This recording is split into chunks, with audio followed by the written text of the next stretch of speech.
Baada ya kutoa sasa, kama unavyoona kwenye picha ya video ya kwanza, nimepata hii.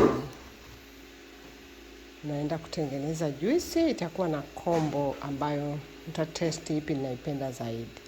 Nitachukua stafeli, nitachanganya na tui la nazi ambalo halijachanganywa na maji. Wenyewe wanaita wazungu coconut milk. Nakamua nazi yenyewe, inatoa tui lake bila maji. Kimaliza hapo nitaweka, inaweza ukawa na option ya kuweka tangawizi, au kama upendi tangawizi ukaweka minti. Kama upendi minti unaweza ukaweka ndizi kidogo, sio nyingi. Na kwa wale ambao wangependa iwe na sukari sana, unaweza ukaongeza asali au tende au sukari kabisa. Lakini kwa sababu yenyewe na sukari nyingi kwa kweli, mimi nikiaonja sijui kama nitaweza kuongeza sukari nikayanywa.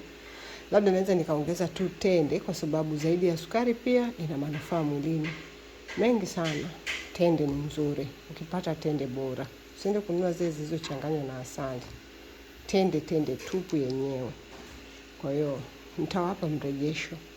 Nitatesti zote. Nitatesti yenye ginger, nitatesti yenye minti, nitatesti yenye ndizi sukari, na nitatesti yenye limao. Alafu niwaambie, maana wenyewe wanasema soursop, coconut milk and ginger, or lime, or mint, or honey, sugar, or date. Wewe utachagua ni ipi, na nitawapa mrejesho. Nimependa ipi zaidi.